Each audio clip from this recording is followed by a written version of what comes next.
पवित्र बाइबल का वचन पढ़े और सुने जाने पर प्रभु यीशु मसीह आपको और आपके परिवार को आशीष दे। पवित्र बाइबल मरकुस की पुस्तक का 13 अध्याय वचन 1 से 37 यह कहता है। वचन 1 जब वह मंदिर से निकल रहा था तो उसके चेलों में से एक ने उससे कहा, हे गुरु, देख कैसे कैसे पत्थर और कैसे कैसे भवन हैं। वचन 2 यीशु ने उससे कहा, क्या तुम ये बड़े बड़े भवन देखते हो? यहाँ पत्थर पर पत्थर भी बचा न रहेगा जो ढाया न जाएगा। वचन 3 जब वह जैतून के पहाड़ पर मंदिर के सामने बैठा था तो पतरस और याकूब और यूहन्ना और अंद्रियास ने अलग जाकर उससे पूछा। वचन 4 कि हमें बता कि ये बातें कब होंगी और जब ये सब बातें पूरी होने पर होंगी उस समय का क्या चिन्ह होगा। वचन 5 यीशु उनसे कहने लगा, चौकस रहो कि कोई तुम्हें न भरमाए। वचन 6 बहुतेरे मेरे नाम से आकर कहेंगे कि मैं वही हूं और बहुतों को भरमाएंगे। वचन 7 और जब तुम लड़ाइयां और लड़ाइयों की चर्चा सुनो तो न घबराना, क्योंकि इनका होना अवश्य है, परंतु उस समय अंत न होगा। वचन 8 क्योंकि जाति पर जाति और राज्य पर राज्य चढ़ाई करेगा और हर कहीं भूइंडोल होंगे और अकाल पड़ेंगे, यह तो पीड़ाओं का आरंभ ही होगा। वचन 9 परंतु तुम अपने विषय में चौकस रहो, क्योंकि लोग तुम्हें महासभाओं में सौंपेंगे और तुम पंचायतों में पीटे जाओगे और मेरे कारण हाकिमों और राजाओं के आगे खड़े किए जाओगे ताकि उनके लिए गवाही हो। वचन 10 पर अवश्य है कि पहले सुसमाचार सब जातियों में प्रचार किया जाए।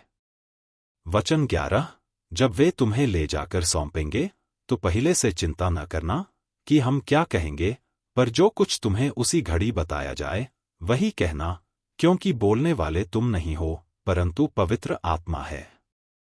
वचन 12 और भाई को भाई और पिता को पुत्र घात के लिए सौंपेंगे और लड़के वाले माता पिता के विरोध में उठकर उन्हें मरवा डालेंगे। वचन 13 और मेरे नाम के कारण सब लोग तुमसे बैर करेंगे, पर जो अंत तक धीरज धरे रहेगा उसी का उद्धार होगा। वचन 14 सो जब तुम उस उजाड़ने वाली घृणित वस्तु को जहां उचित नहीं वहां खड़ी देखो, पढ़ने वाला समझ ले, तब जो यहूदिया में हों वे पहाड़ों पर भाग जाएं। वचन 15 जो कोठे पर हो वह अपने घर से कुछ लेने को नीचे न उतरे और न भीतर जाए। वचन 16 और जो खेत में हो वह अपना कपड़ा लेने के लिए पीछे न लौटे। वचन 17 उन दिनों में जो गर्भवती और दूध पिलाती होंगी उनके लिए हाय हाय। वचन 18 और प्रार्थना किया करो कि यह जाड़े में न हो। वचन 19 क्योंकि वे दिन ऐसे क्लेश के होंगे कि सृष्टि के आरंभ से जो परमेश्वर ने सृजी है अब तक न तो हुए और न कभी फिर होंगे। वचन 20 और यदि प्रभु उन दिनों को न घटाता तो कोई प्राणी भी न बचता, परंतु उन चुने हुओं के कारण जिनको उसने चुना है उन दिनों को घटाया। वचन 21 उस समय यदि कोई तुमसे कहे, देखो मसीह यहाँ है, या देखो वहाँ है, तो प्रतीति न करना। वचन 22 क्योंकि झूठे मसीह और झूठे भविष्यद्वक्ता उठ खड़े होंगे और चिन्ह और अद्भुत काम दिखाएंगे कि यदि हो सके तो चुने हुओं को भी भरमा दें।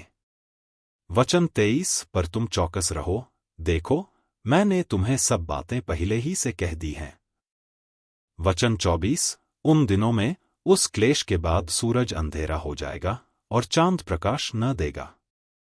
वचन 25 और आकाश से तारागण गिरने लगेंगे और आकाश की शक्तियां हिलाई जाएंगी। वचन 26 तब लोग मनुष्य के पुत्र को बड़ी सामर्थ और महिमा के साथ बादलों में आते देखेंगे।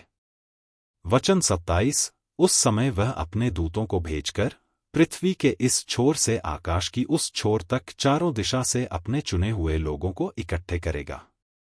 वचन 28 अंजीर के पेड़ से यह दृष्टांत सीखो, जब उसकी डाली को मल हो जाती और पत्ते निकलने लगते हैं तो तुम जान लेते हो कि ग्रीष्मकाल निकट है।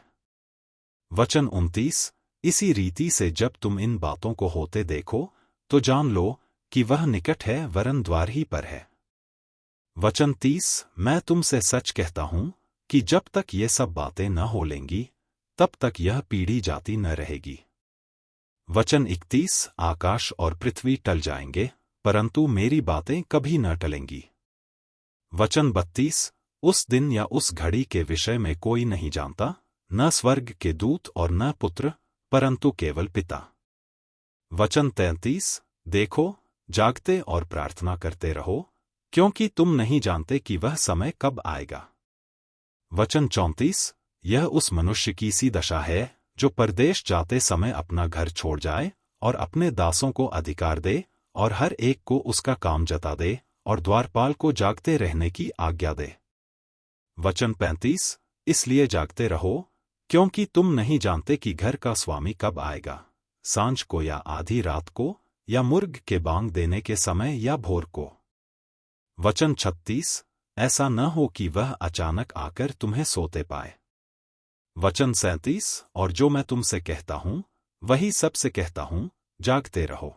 यदि आप विश्वास करते हैं तो यह वचन सभी विश्वासियों को भेजें और इस चैनल को प्रभु यीशु मसीह के नाम से सब्सक्राइब करें और आशीष प्राप्त करें। धन्यवाद।